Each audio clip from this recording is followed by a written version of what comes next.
다 화면이 잘 보이시죠? 네, 네.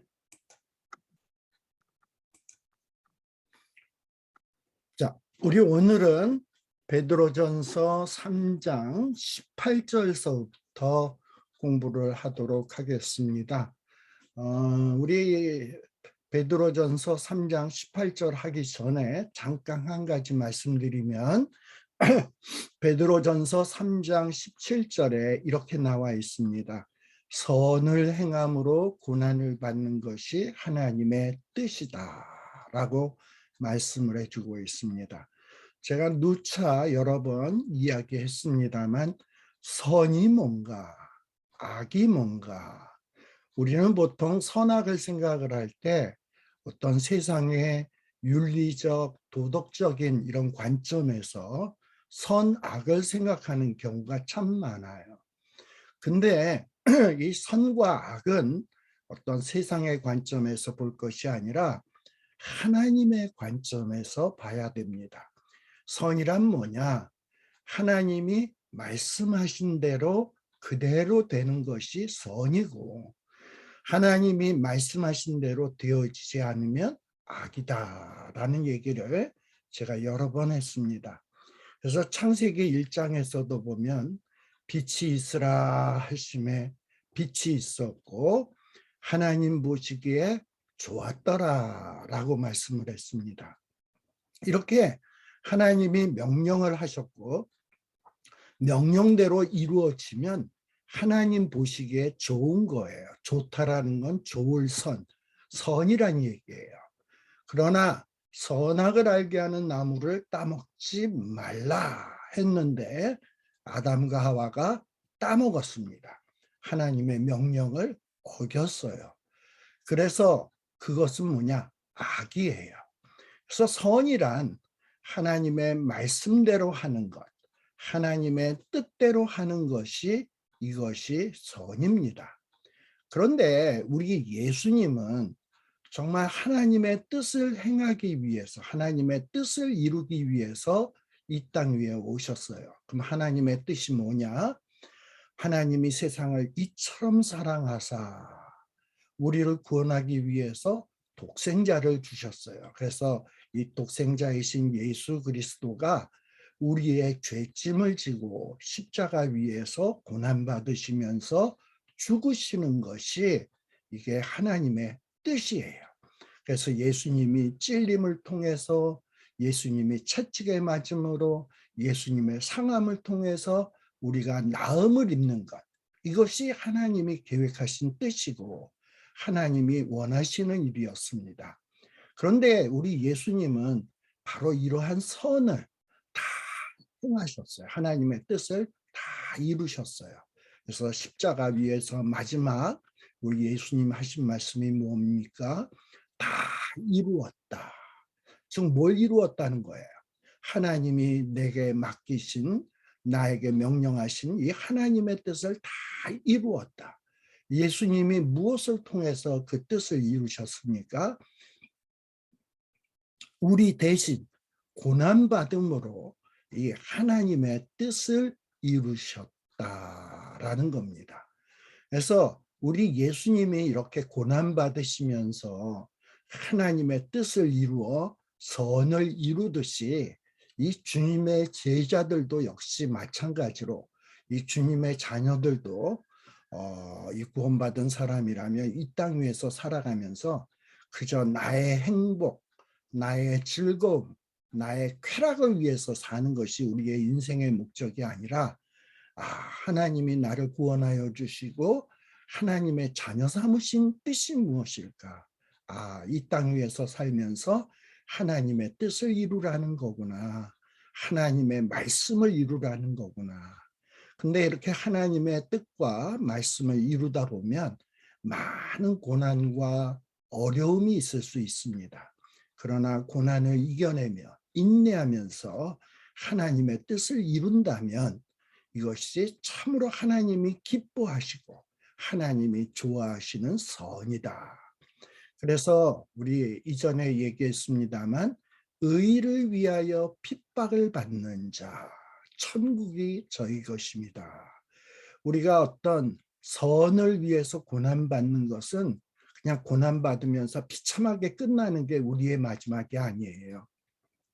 선을 위해서 고난받으면 영광스러운 천국을 선물로 받게 되고 하나님의 놀라운 칭찬을 받게 된다라는 것을 염두에다 두면서 오늘 우리 베드로전서 3장 18절에서부터 나오는 내용을 살피도록 하겠습니다. 자, 베드로전서 3장 18절에 보면 이렇게 나오고 있습니다. 그리스도께서도 단번에 죄를 위하여 죽으사. 우리 예수님이 죄를 위하여, 우리의 죄를 위해서 대신 죽는 것이 이것이 하나님의 뜻이에요. 그런데 예수님은 정말 죽어야 될 이유가 있냐? 없어요. 예수님은 의로운 자시고 흠도 티도 어떤 결점도 없는 분입니다. 그러나 우리의 죄짐을 대신 지시고 죽는 것이 하나님의 뜻이었어요. 왜? 불의한 우리들을 구원하시기 위해서. 하나님이 우리들을 너무나 사랑하셔서 우리를 구원해야 되겠는데 우리의 죄 문제 때문에 많은 어려움들이 있단 말이지. 그런데 이것을 해결할 수 있는 방법이 무엇이냐? 의인이신 예수님이 우리의 죄를 짊어지시고 죽는 거였어요. 그래서 결국은 이 예수님의 죽으심으로 말미암아 우리가 어떤 결과를 얻게 되었느냐? 살게 된 거지. 우리가 예수님이 육체로 죽임당할 때 우리도 역시 주님과 더불어서 십자가에 못 박힘을 받은 거예요. 그런데 영적인 영역에서 예수님은 이 사망 권세를 깨고 살아나셨어요. 이렇게 영이 살아나면 나중에 시간이 지나가면 육도 그 영과 결합됨으로 살아납니다. 물론 예수님은 영이 살아나면서 육체도 동시에 영광스러운 몸으로 부활하셨죠. 그러나 우리는 어떠하냐? 죽었다가 예수님의 죽으심으로 우리는 영이 살아있기 때문에 예수님이 다시 오시는 그날 우리의 육도 살아나서 영광스러운 몸으로 부활을 하게 될 것입니다. 특별히 이 18절에 보면 죽으심, 죽임당하시고 살리심 받으셨다라고 돼 있어요. 살리심 받는 게 뭡니까? 부활이죠. 죽으심과 부활. 그 다음에 육신으로는 죽임당하고 영으로는 살림받았다. 그래서 죽으심과 부활, 육신과 영이 서로 이렇게 대조되고 있어요. 이 당시 이 그리스 헬라 문명권에서는 물질과 영을 이원론적으로 나누어서 해석하는 방법이 유행이었습니다. 그런데 여기 보면 육체로는 또 영으로는 이라는 말이 나오는데 이게 문법적으로 보면 역격으로 돼 있어요. 근데 이 역격에는 우리가 역격이라는 것은 뭐냐면 내가 그에게 빵을 주었다. 그러면 내가는 주어고 주었다는 동사고 그에게 할 때 그에게는 역격이라고 얘기하죠. 누구누구에게 하는 거를 역격이라고 해요. 그 다음에 빵을 주었다 그러면 빵을 목적격이고. 그런데 그래서 이 역격은 보통 간접 목적어 이렇게 얘기를 많이 하는데 이 역격에는 간접 목적어라는 용법도 있지만 어떤 도구로서 다시 말하면 육체를 가지고 죽음을 당했고 영을 가지고서는 살림을 받았다. 그래서 어떤 도구로서 사용할 때도 이런 역격이 사용됩니다. 근데 또 이 역격이라고 하는 것은 이 도구로서 사용될 때도 역격으로 사용됩니다만 어떤 영역을 표현을 할 때 이때도 보통 역격이 사용돼요. 헬라어에서 그렇게 사용이 된다 이 말입니다. 근데 요 18절에서 얘기하는 것은 뭐냐? 즉 예수님이 육체로 사시는 그 상태에서 육체로 사시는 그 영역에서 뭐 했다? 우리 대신 죄의 짐을 짊어지시고 우리 대신 고난을 당하시고 또 우리 스스로 의의를 이룰 수 없으니까 예수님이 말씀에 다 순종해서 우리 대신 의의를 이루시고 했다라는 거예요. 그래서 육체의 영역에 있어서 예수님은 우리의 죄짐을 지고 그 죄의 값을 다 지불했다라는 거예요. 그런데 이 영적인 영역에서 예수님 그래서 죽음을 통해서 모든 우리 죄 문제를 다 해결했습니다. 근데 예수님이 죽으셨지만 영은 어떻게 했냐? 살리심을 받았거든. 하나님이 살리셨거든. 영적인 영역에서 하나님이 놀라운 능력으로 예수님을 살려주셨어요. 그리고 이렇게 영이 살게 되면 결국은 그 육체와 결합해가지고 아주 영광스러운 몸으로 변화되게 됩니다. 지금 바로 그 얘기를 하는 거예요. 근데 이와 마찬가지로 우리도 어떠하냐? 우리가 이 육체의 영역에서 살고 있을 때는 죄 때문에 고난을 당합니다. 또 마지막 때에는 정말 우리의 숨이 끊어지는 육체적인 죽임도 당하죠. 이것이 다 뭐 때문이냐? 죄 때문이에요. 그런데 우리가 예수님과 연합되는 그 순간 예수님이 그 모든 죄의 대가를 지불을 했고 또 내가 예수님과 연합되는 그 순간 나의 영이 예수님의 영과 연합되었기 때문에 예수님의 영이 하나님의 능력으로 살리심 받을 때 우리 역시 살리심을 받습니다. 그리고 주님이 재림하시는 그날 우리의 육체도 부활해서 영광스러운 몸으로 어떤 우리가 변화되고 부활하게 되고 놀라운 몸으로 변화되게 된다라는 겁니다. 자, 그래서 그렇게 해서 우리를 영광스러운 몸으로 변화시켜서 결국 우리를 어디로 인도하냐? 하나님 앞으로 인도하는 거예요. 이전에는 죄 때문에 감히 하나님 앞에 나아갈 수 있는 자가 없었죠. 의인은 없나니 하나도 없다 그랬지 않습니까? 근데 이제 이 예수님과 연합되어서 육으로는 죄의 문제가 다 해결되었고 영으로 살리심 받아서 하나님 앞에 아바 아버지라 부르면서 담대하게 나아갈 수 있게 되었다. 바로 이를 위해서 예수님이 고난받으셨고 또 죄를 짊어지시고 십자가에 죽으셨다라는 겁니다. 바로 베드로가 변화되기 전까지 성령 충만함 받기 전까지는 사실 예수님의 십자가의 의미, 예수님의 죽으심의 의미에 대해서 전혀 몰랐어요.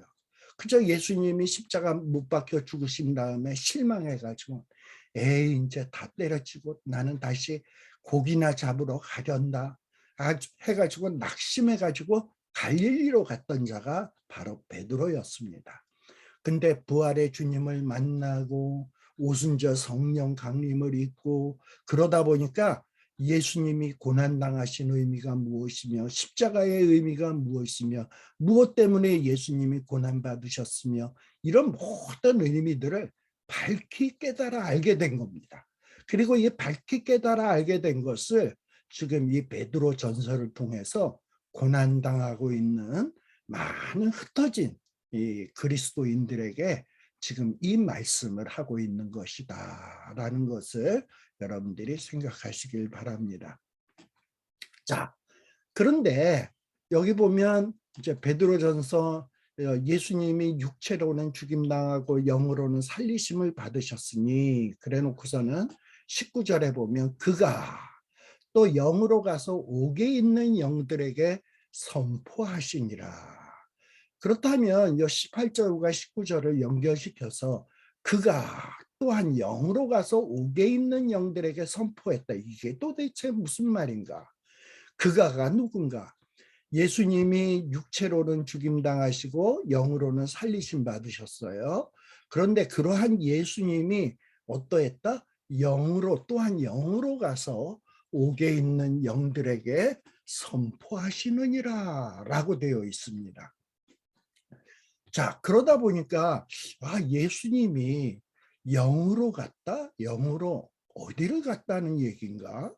영으로 가서 옥에 있는 영들에게 선포했다? 그럼 여기서 말하는 이 옥은 도대체 무엇인가? 지옥을 얘기하는 것인가? 또 옥에 있는 영들은 과연 누구인가?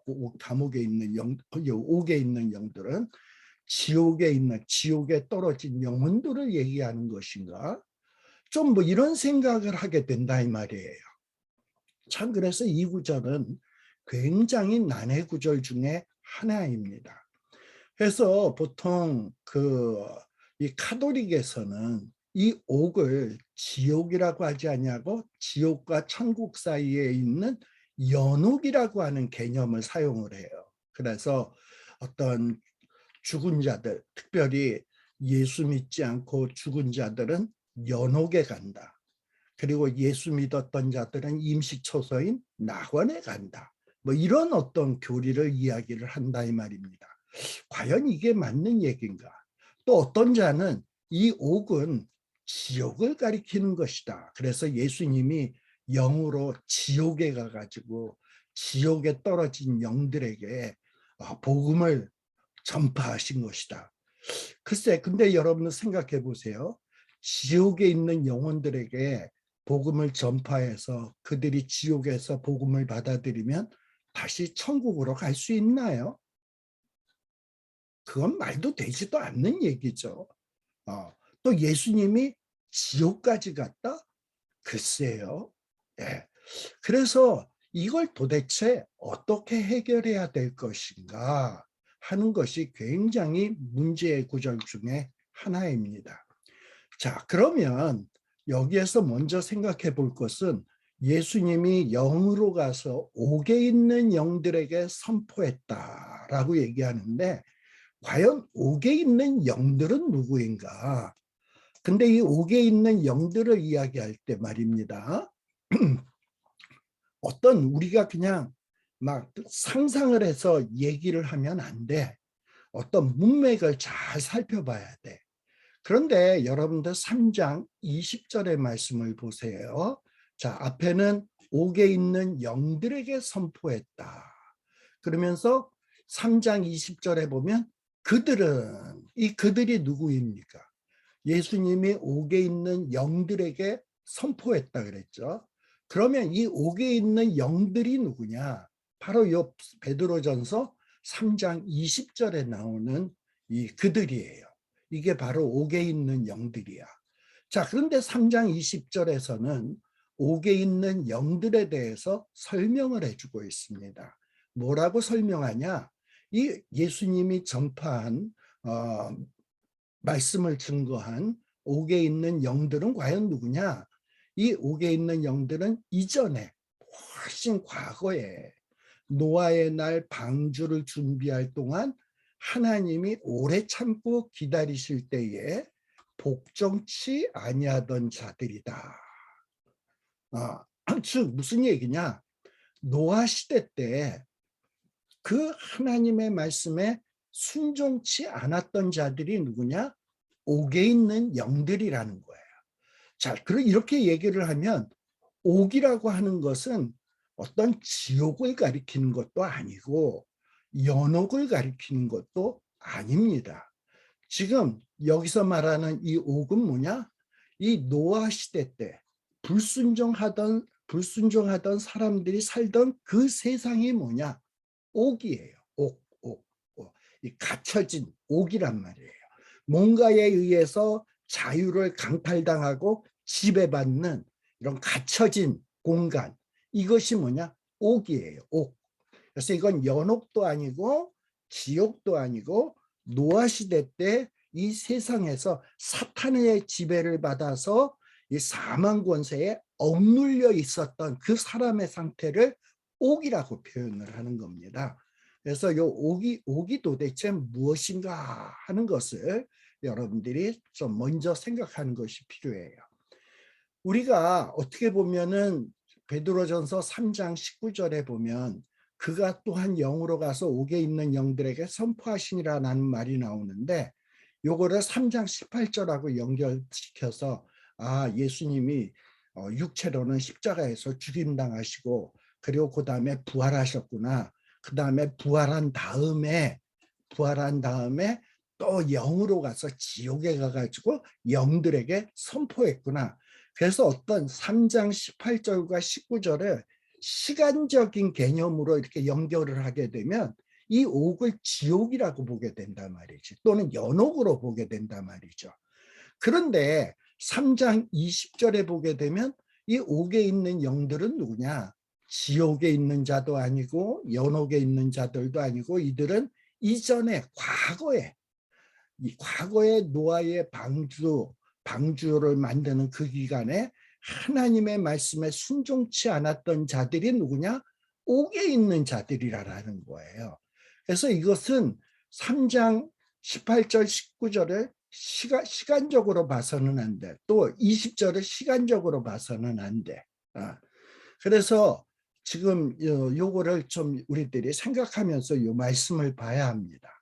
자, 왜 노아 시대를 옥이라고 표현하는가?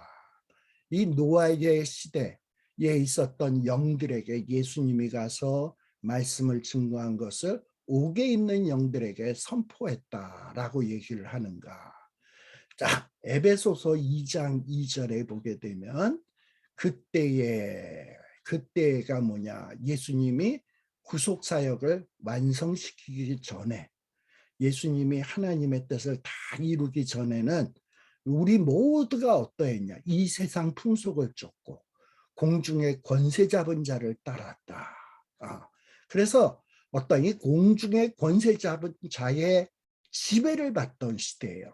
공중의 권세 잡은 자에 의해서 끌려다니던 시대예요. 이게 뭐냐? 예수님이 십자가 사역을 이루기 전에. 자, 호세아서 3장 14절에 보면 우리 하나님은 어떤 뜻을 가졌냐?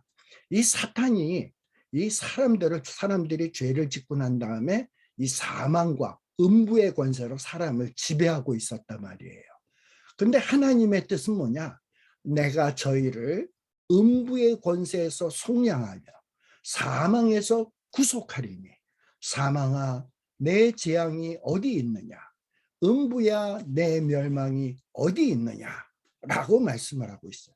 이미 구약 시대에도 하나님이 이 사망 권세, 음부의 권세를 지배하고 있는 사탄의 권세를 깨뜨리실 것을 이미 호세아서를 통해서 예언하고 있었습니다. 근데 이 예언의 말씀을 이루신 분이 누구냐? 속량하시고 구속을 완성시킨 분이 누구냐? 우리 예수님이다라는 거예요. 왜? 예수님이 육체의 영역에서 죄 문제를 짊어지시고 다 죄값을 지불하시고 영적인 영역에서는 또 부활하셔가지고 또 그 육신과 결합해가지고 영광스러운 몸으로 변화되었거든요. 그래서 그와 같은 방법으로 또 우리가 육신의 죽음을 당한다 할지라도 영을 살리셔가지고 나중에 주님 재림하실 때에 우리의 몸도 영광의 몸으로 부활시켜서 사망 권세, 음부의 권세가 감히 침입할 수 없도록 우리를 지켜주시겠다고 말씀하고 있는 거예요. 자, 그리고 계시록 20장 6절에서는 뭐라고 얘기하냐? 이 첫째 부활에 참여하는 자들은 복이 있고 거룩하도다. 둘째 사망이 그들을 다스리는 권세가 없다. 자, 예수님이 구속사역을 이루기 전까지는 누가 우리를 지배했다고요? 사망이 우리를 지배하는 권세를 활용해서 우리를 억압했어요. 사탄이 음부의 권세가 우리를 지배하고 있었습니다. 그런 상태가 뭐냐? 바로 옥이에요. 옥. 근데 이 예수님이 노아 시대 때 바로 이 옥에 있는 영들, 이 세상의 사망 권세, 음부의 권세에 지배받는 자들에게 찾아가서 말씀을 선포했다라는 거예요. 자, 그러면 우리가 어떤 생각이 드느냐 하면 언제 노아 시대 때 예수님이 노아 시대의 그 사람들에게 가가지고 말씀을 증거했나? 뭐 이런 생각이 든다 이 말입니다. 우리 창세기 6장 20절 말씀을 참조할 것이라고 얘기를 했는데요. 잠깐 한번 창세기 6장 20절의 말씀을 한번 보도록 하겠습니다.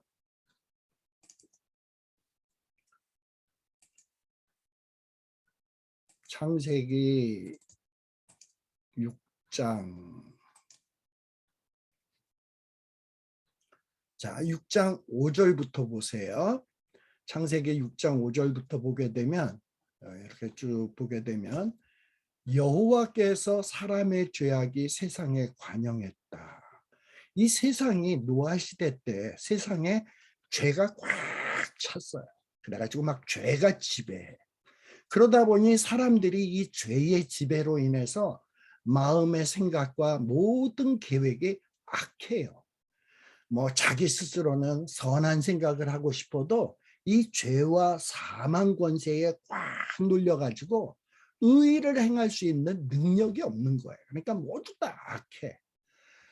그리고 이렇게 죄에 지배받는 사람들을 보면서 이 하나님은 마음에 한탄하시고 마음에 근심하셨어요. 즉 무슨 얘기냐? 불쌍히 여겼단 말이에요. 불쌍히 여기고 이 죄 문제를 해결해야 되겠구나. 그리고 이 죄를 쓸어버려야 되겠구나. 그래서 예수님께서 이 죄의 지배를 받는 사람들을 지면에서 쓸어버리겠다. 그리고 이 사람들과 함께하는 모든 들짐승들까지 심지어는 새까지 다 쓸어버리겠다라고 결심을 하셨어요. 그런데 여기 보면 창세기 6장 8절에 보면 노아는 여호와께 은혜를 입었더라 라고 되어 있습니다. 이게 무슨 얘기냐? 하나님이 다 쓸어버리려고 했는데 그러면 이 하나님이 창조한 세계가 다 그냥 멸망당하는 거잖아. 근데 하나님은 이것을 원치 않아. 그래서 하나님께서는 어떤 방법을 택하셨냐? 노아에게 성령을 보내셔가지고 노아에게 믿음을 주신 거예요. 또 하나님의 계시의 말씀을 받게 하신 겁니다. 이게 뭐냐? 노아가 여호와께 은혜를 입었다라는 거예요. 그래서 이 노아가 성령님을 통해서 성령의 계시를 통해서 장차 하나님이 이 땅을 다 쓸어버리겠구나, 죄를 심판하시는구나 하는 이 계시를 받았어요. 그리고 이 홍수로 쓸어버린다라는 게 얼마나 믿어지기 어려운 일입니까? 근데 성령님을 통해서 그것을 믿을 수 있는 능력이 생겼어요. 이것이 뭐냐? 여호와께 은혜를 입었다라는 거예요.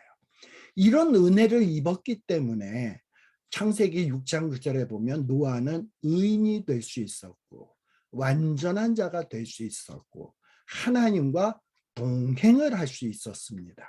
즉 노아가 의인이고 완전한 자라고 하는 것은 당대 사람들은 죄만 짓고 노아는 의인이었고 완전하게 살았다라는 얘기가 아니에요. 노아는 하나님과 동행했기 때문에 노아가 구원받았다라는 얘기가 아니에요.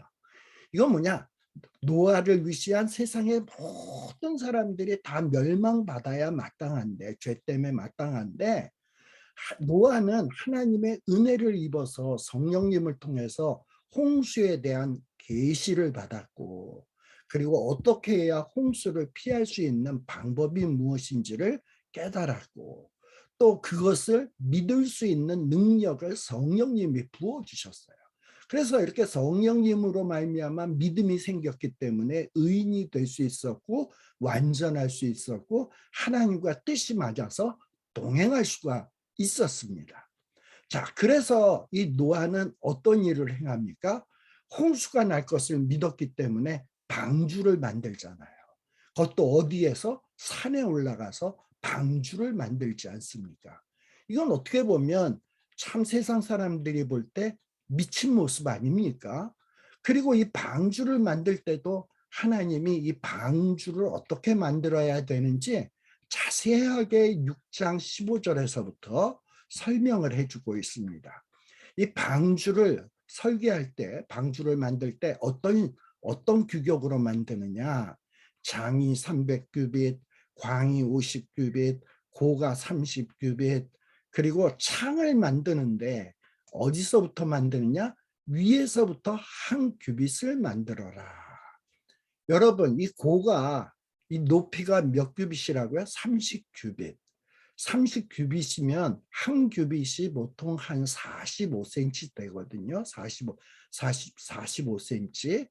그러니까 30규빗이면 뭐 50cm라고 치고 30규빗이면 한 15m, 한 14m가 돼. 근데 14m가 되는 높이에서 창문은 어디에서 내야 되냐면 위에서부터 한 규빗을 내는 거니까 한 14m에서 45cm 밑에 되는 부분에다가 창문을 내는 거니까 이 방주 아래에 있으면은 그 창밖을 내다볼 수 있습니까? 없습니까? 창을 바라다 보면 하늘만 보여, 하늘만. 이게 위에서부터 한 규빗을 냈다라는 거예요. 왜 하나님께서 방주를 만들 때 위에서부터 한 규빗을 내라 그랬는가?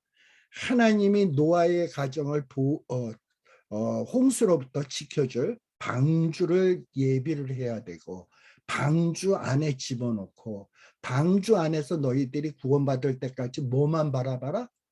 하늘만 바라봐라. 즉 하나님만 바라라.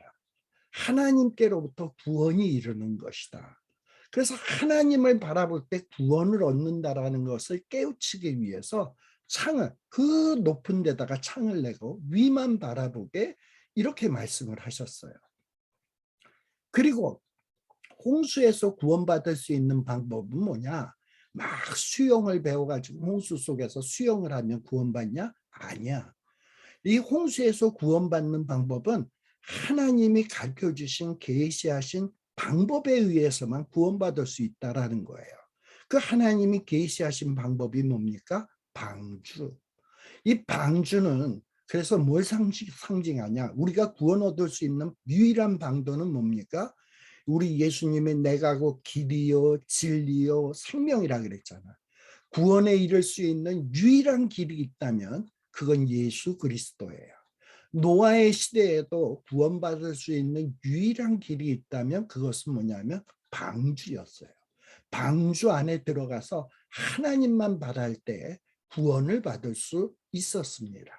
바로 이런 계시들을 하나님께서는 노아 시대 때 노아에게 은혜를 베푸셔서 이런 계시의 말씀들을 다 주신 거예요. 그리고 노아는 그것을 하나님의 은혜로 말미암아 믿음으로 받아들였고요. 그리고 믿음으로 받아들인 다음에 그 당시에 뭐 이런 도구도 발전하지 않았는데 그저 손으로 열악한 연장으로 나무를 베고 그리고 못을 받고 무거운 걸 들고 하면서 방주를 만들지 않습니까? 많은 성경학자들이 이 방주를 만드는 기간이 얼마나 걸렸냐? 한 120년 걸리지 않았는가라고 얘기를 해요. 120년 동안 이 방주 만드는 데다가 올인을 한 거예요. 이거 얼마나 힘든 일이었습니까? 근데 이것을 할 수 있게 된 이유가 뭡니까? 하나님이 은혜 베푸시고 믿음 주시고 능력 주시다 보니까 노아는 이러한 일들을 할 수 있었다. 이렇게 노아가 이 방주를 만들고 이런 것들을 다 준비하는 동안 얼마나 고생스러웠겠습니까? 그런데 이 노아의 고생으로 말미암아 어떤 일이 벌어지게 됐냐? 물론 노아의 8식구가 살았고요. 그리고 혈육이 있는 모든 생물들이 생명을 보존하게 되었다. 노아의 고생을 통해서 생명들을 보존하게 되었다라는 것을 여러분들이 이 창세기에서 볼 수 있습니다. 창세기 6장 22절에 보면 노아는 자기에게 명하신 대로 다 준행하였더라 라고 되어 있습니다. 자, 그런데 제가 지금 이 얘기를 왜 하느냐? 자, 보통 우리가 노아가 성령으로 말미암아 하나님의 계시를 받았고 또 성령의 능력으로 말미암아 믿음을 갖게 되었고 성령님이 주시는 능력으로 말미암아 하나님과 동행하게 되었고 성령의 능력으로 말미암아 그 힘든 노아의 방주를 만드는 일들을 할 수 있게 되었다. 또 그로 인해서 많은 생명들을 살릴 수 있었다. 짐승들을 살리고 노아의 8식구를 살릴 수 있는 이런 어떤 훌륭한 일을 할 수 있었다라는 것을 말씀드렸어요. 자, 근데 우리가 보통 성령 하면은 보통 우리가 뭐라고 얘기하냐? 성령을 다른 말로 하면 예수의 영이에요. 예수님의 영을 성령이라고 합니다. 자, 그래서 예수님이 옥에 있는 영으로 예수님이 영으로서 옥에 있는 영들에게 전파했다 그랬잖아요. 즉 이 얘기가 뭐냐?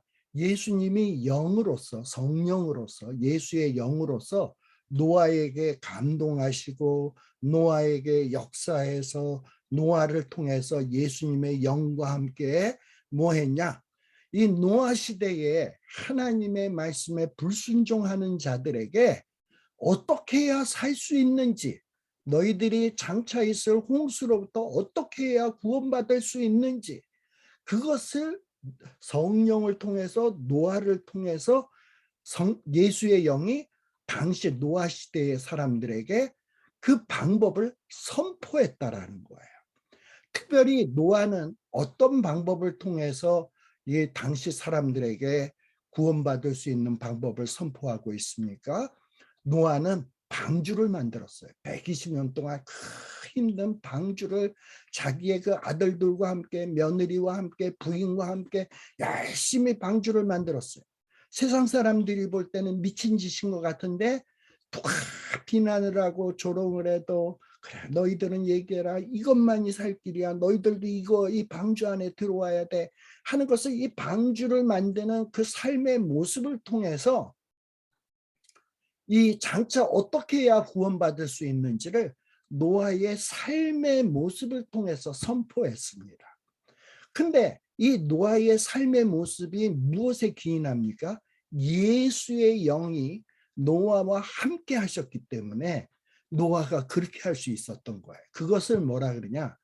예수님이 영으로서는 예수님이 성령으로 노아에게 감동을 해서 계시를 주시고 능력을 주셔서 당대 사람들에게 살 수 있는 방법을 선포했다라는 거예요.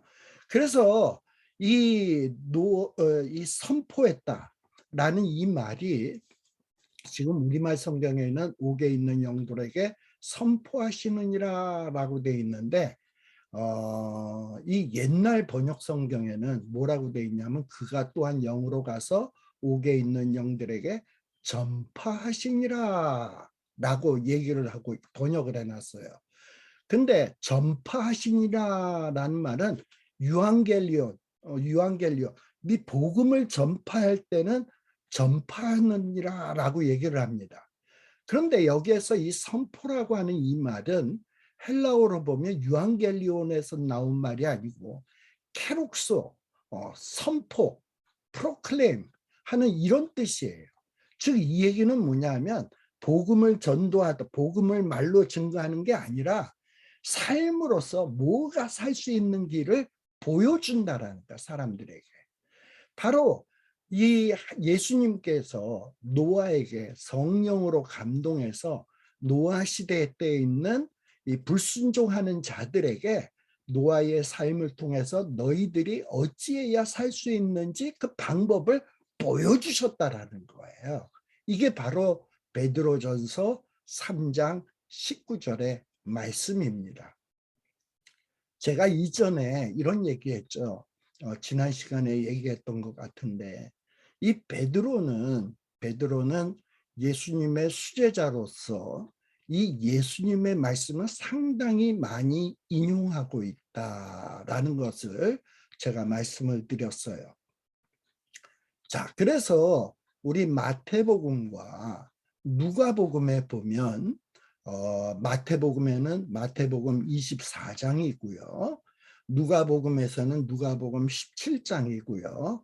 거기에 보면 예수님이 말세에 대해서 선포하시는 말씀에 대해서 교육하시는 내용이 나옵니다. 그러면서 예수님이 이 말세를 제자들에게 설명하면서 이 말세가 뭐와 같으냐? 라고 얘기할 때 마태복음 24장에서도 마지막 때는 어떤 때와 같다? 노아의 때와 같다. 그리고 노아의 누가복음 17장 20절 17장 26절에 보면 노아의 땐 것과 같이 인자의 때에도 그러하리라. 그러면서 마지막 때가 노아의 때와 비슷하다. 그리고 주님이 재림하시는 인자의 때가 바로 노아의 때와 비슷하다라고 마태복음에도 나오고 누가복음에도 나온단 말이에요.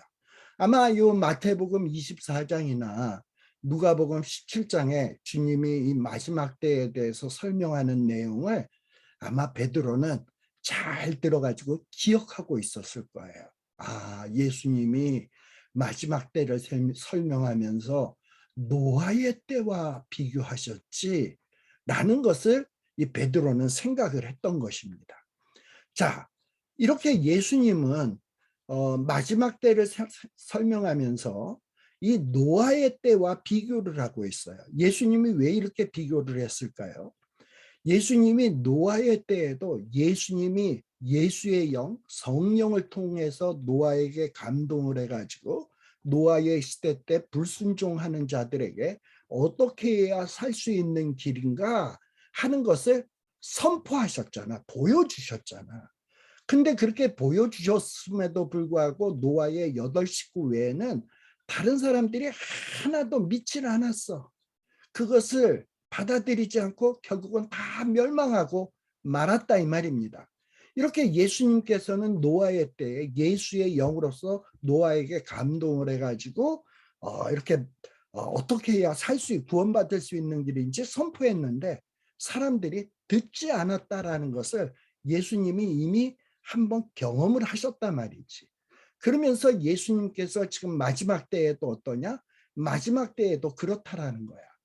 예수님께서는 이 마지막 때에 어떻게 하냐?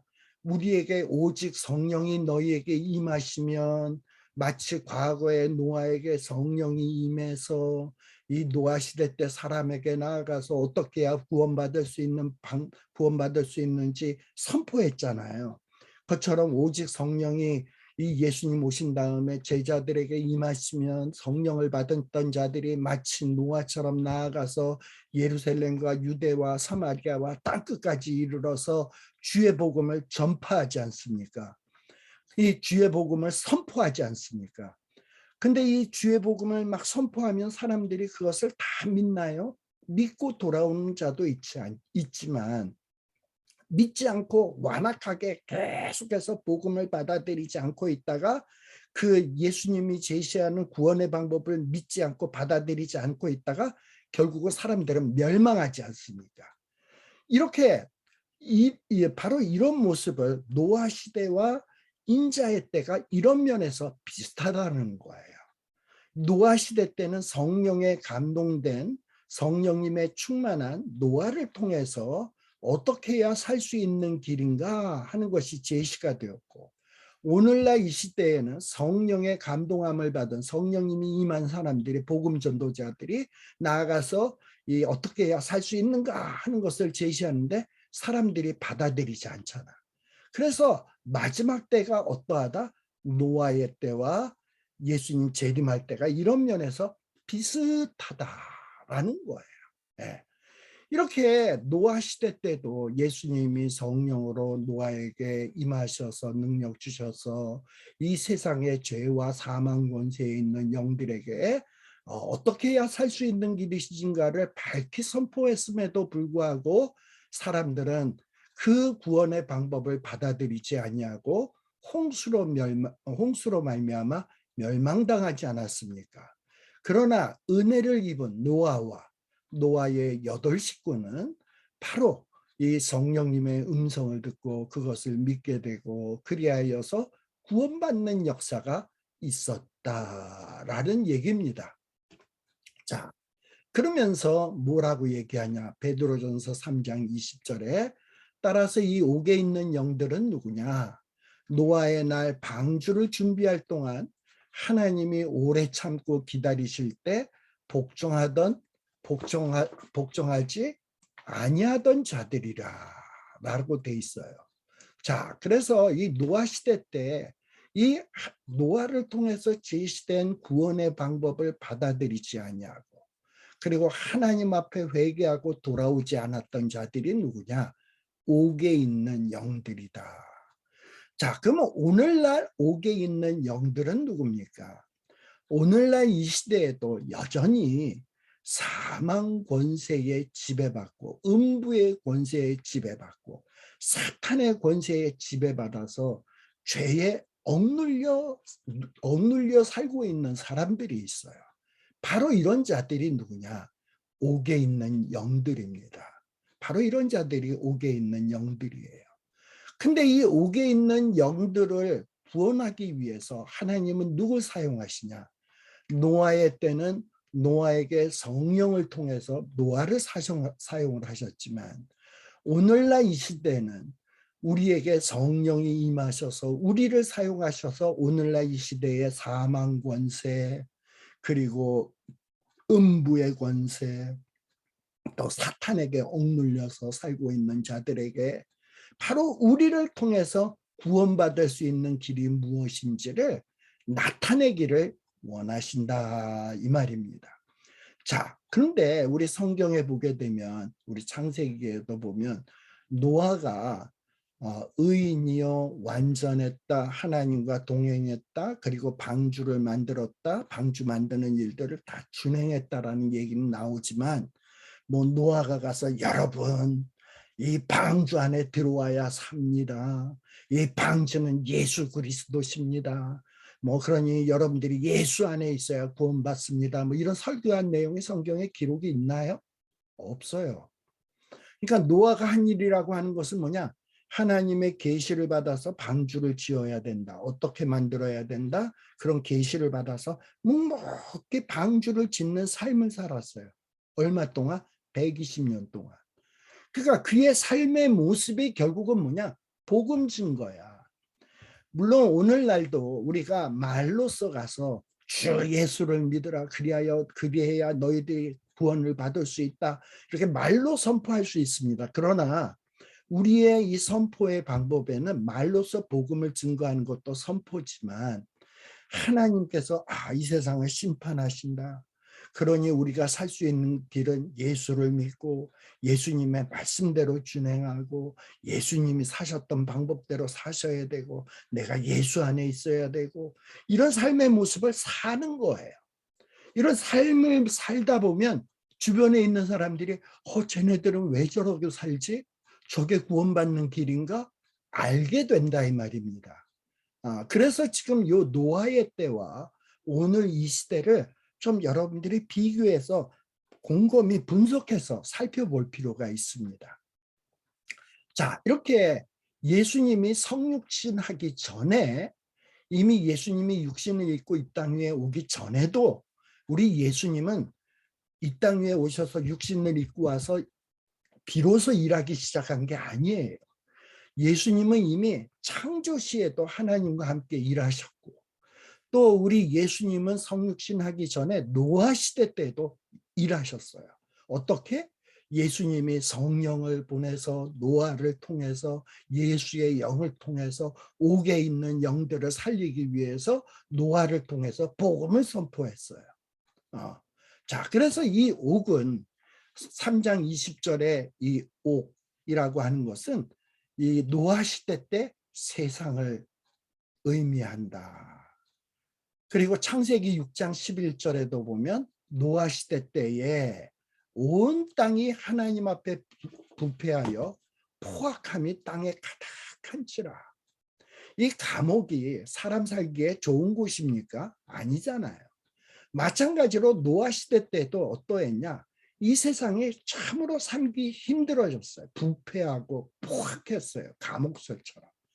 그래서 이 노아 시대 때 세상은 바로 죄와 사망과 사탄에게 지배받는 감옥과 같은 세상이었어요. 그러나 예수님께서는 예수의 영을 통해서 어찌해야 구원받을 수 있는지 그 방법을 노아를 통해서 제시했다니까. 그게 뭐냐? 방주였어요. 그럼 오늘날은 어떠냐?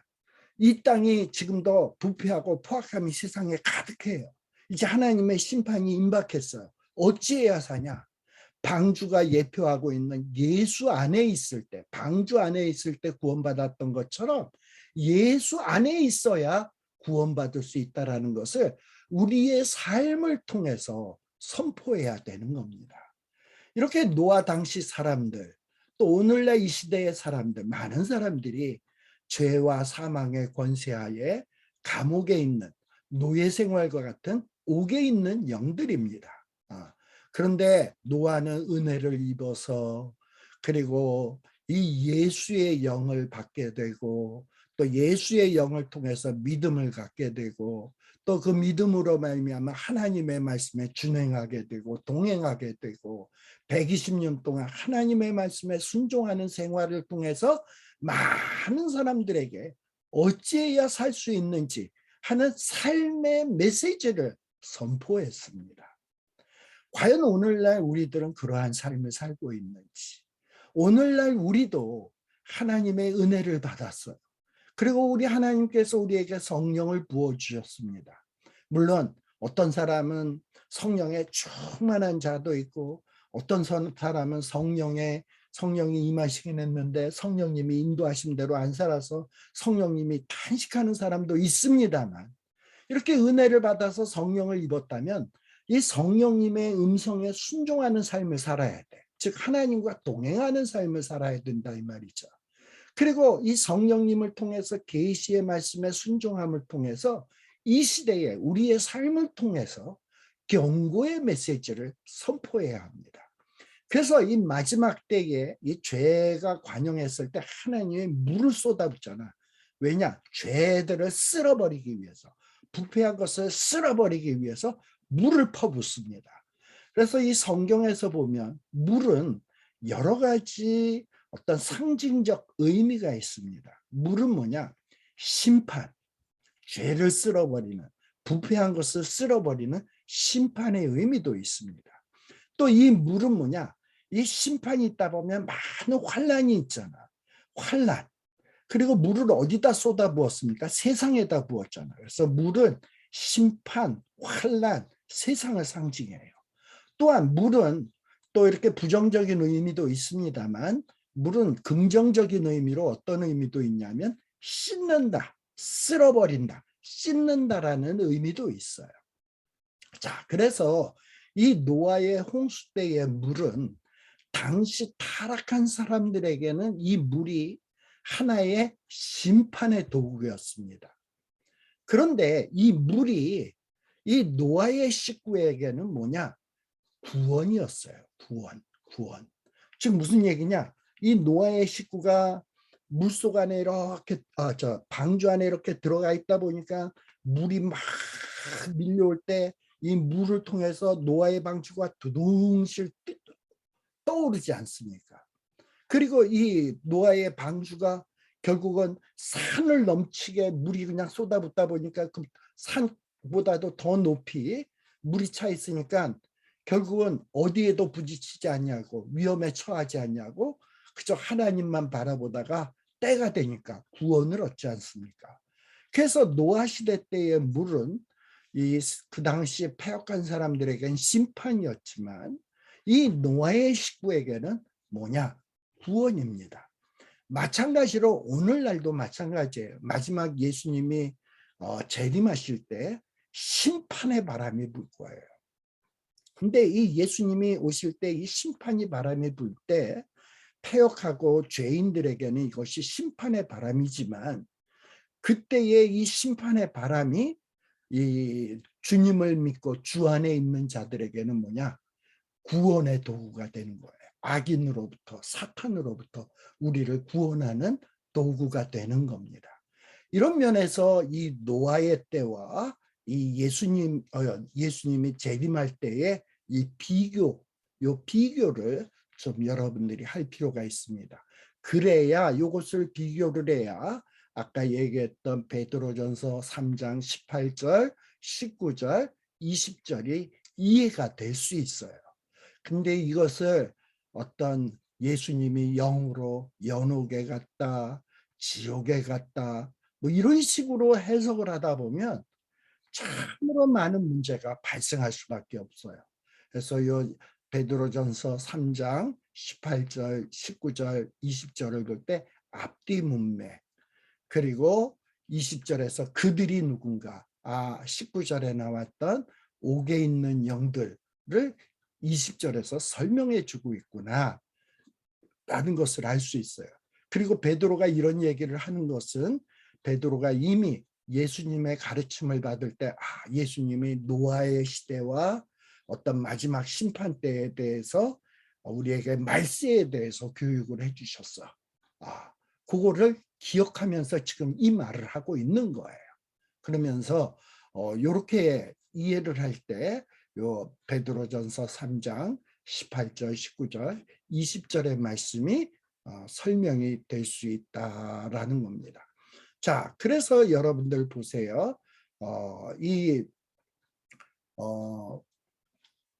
물로 말미암아 구원을 얻은 자가 몇 명뿐이니 겨우 8명이다. 이 물로 말미암아 구원을 얻은 자는 누굽니까? 하나님의 은혜를 입은 자, 하나님이 성령을 부어준 자, 성령을 통해서 믿음을 갖게 된 자. 근데 이런 자가 몇 명뿐이었다? 8명뿐이었다. 그리고 이 방주 안에 들어갔다라는 건 뭐예요? 예수 안에 들어갔다라는 것과 비교가 되는 말이에요. 이렇게 방주 안에 들어간 자들은 물을 통해서 구원함을 얻었습니다. 예수 안에 있는 자들은 마지막 심판 때에 죄인들은 심판하지만 그 심판을 통해서 우리 예수 안에 있는 자들은 구원을 얻게 될 거예요.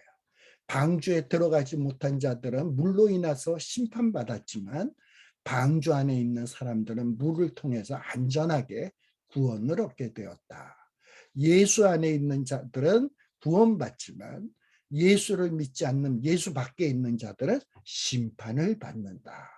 그러면서 베드로전서 3장 21절에 보면 물은 뭐냐?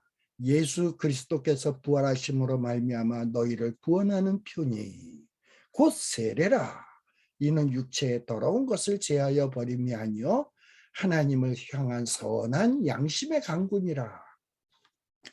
우리 물에 잠겼다 나오는 것, 물속에 푹 들어갔다 나오는 것, 이건 뭘 상징합니까? 죽었다 살아나는 것을 상징을 하는 거예요.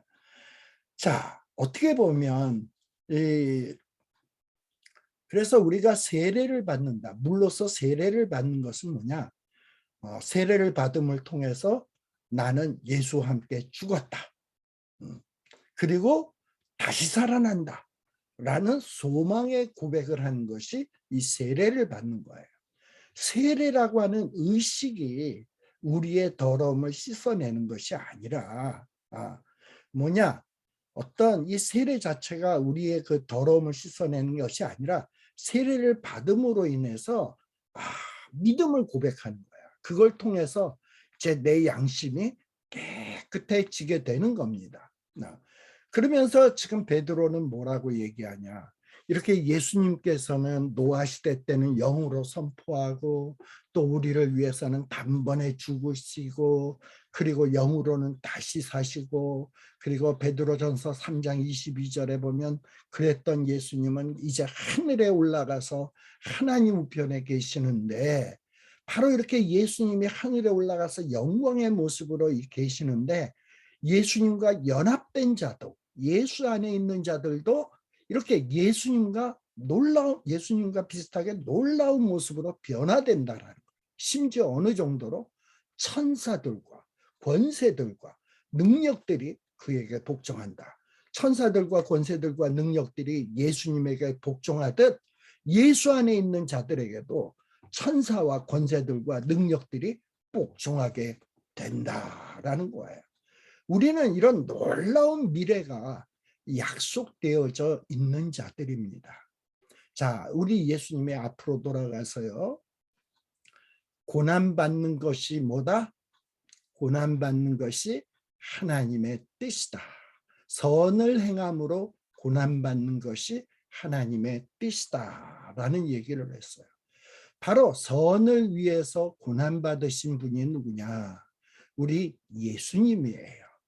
그런데 이 예수님이 선을 위해서 고난받으시고 하나님의 뜻을 이룸을 통해서 무엇이 이루어졌습니까? 우리들이 살게 되었어요. 마찬가지로 노아도 하나님의 뜻에 순종했던 사람입니다. 산에 올라가서 방주를 만들어라. 하루 이틀이 아니고 120년 동안 얼마나 힘든 일입니까? 그러나 노아가 그 일을 함을 통해서 선을 위해서 방주를 만들고 사람들에게 비난을 받고 욕을 먹고 그리고 각종 조롱을 당하고 얼마나 많은 고난을 당했습니까? 근데 그로 인해서 많은 이런 짐승들이 생명들이 구원함을 얻게 되었어요. 그리고 노아를 위시한 나머지 7식구가 구원함을 얻게 되었습니다. 그리고 그 노아의 8식구를 통해서 오늘날 우리들이 복음을 받아들이고 구원 얻는 길이 열려지게 된 거예요. 이렇게 어느 누군가의 고난을 통해서 구원의 역사가 나타난다. 예수님이 고난받음을 통해서 구원의 역사가 나타나고 노아의 고난의 역사를 통해서 오늘날 이 시대가 열려지게 된 거예요. 그렇다면 오늘날 우리의 하나님의 선을 위해서 우리가 고난받는 이 일을 통해서 어떤 일이 벌어지겠습니까? 많은 옥에 갇혀 있는 영들이 살아날 수 있는 기회들이 생기게 된단 말이죠. 바로 이 일을 위해서 쓰임받아야 될 자가 누구냐? 바로 저와 여러분들이다. 즉 하나님의 말씀에 순종해서 사람들에게 조롱을 받든지 멸시를 받든지 비웃음을 받든지 묵묵히 하나님의 말씀에 준행해서 성령님 주시는 능력으로 하나님과 동행하면서 우리가 할 일을 하는 거예요. 우리의 삶의 모습을 보여주는 거예요. 이렇게 사는 것이 구원받는 길이고 이렇게 사는 것이 하나님의 자녀가 되는 길이라는 것을 우리의 삶을 통해서 보여주는 것이 오늘날 저와 여러분들의 사명입니다. 바로 이 사명을 감당해야 되는 거예요. 자, 베드로 당시에 베드로가 이 베드로 전서를 쓰는 당시에 얼마나 어려운 시대였습니까? 핍박당하고 그리고 붙잡혀가서 사자굴에 또는 화형을 당하고 얼마나 힘든 일을 당했어요. 근데 그런 상황 속에서도 너희들은 묵묵히 하나님의 말씀을 붙들고 선을 위해서 고난을 받아라. 의를 위하여 핍박을 받으면 천국이 저희 것입니다. 베드로는 똑똑히 알았어요. 그래서 지금 베드로는 뭐라고 얘기하냐? 당시에 있는 사람들에게 너희도 이렇게 하나님의 말씀대로 살면 그리고 이 하나님 말씀 때문에 고난을 받으면 예수님이 하나님이 고난받고 낮아지셨던 예수님을 하늘에 높이셔서 하나님 우편에 앉혀주시고 영화롭게 하시고 천사들과 권세들과 능력들이 그 발 아래 복종하게 했듯 너희들이 선을 위해서 고난을 받고 이 핍박 중에서도 말씀대로 살면서 고난을 받으면서 살면 예수님이 이 재림하실 때 인자의 때에 예수님과 연합해서 영광의 자리로 올려지게 될 것이고 예수님처럼 너희들이 천사들과 권세들과 능력들이 너희에게 복종하는 이런 놀라운 일들이 생길 거다. 그러니 여기에다가 산 소망을 가지고 낙심하지 말고 지금 힘들더라도 믿음으로 이겨내라고 지금 이 말씀을 증거하고 있는 겁니다. 그래서 오늘날 저와 여러분들이 이 말씀의 의미가 무엇인지 밝히 마음속에 깊이 새기시고 노아가 그 힘든 시절에 어떻게 살았듯 나는 어떻게 살아야 될 것인가. 예수님이 그 고난을 통해서 정말 우리를 구원하셨듯 나는 내 남은 인생을 어찌 살아야 될 것인가 하는 것을 깊이 생각하시고 앞으로의 여러분들의 인생의 발걸음을 한 걸음 한 걸음씩 정말 기뻐하시는 하나님이 기뻐하시는 발걸음을 내딛는 저와 여러분들이 되시기를 간절히 부탁을 드립니다. 이것으로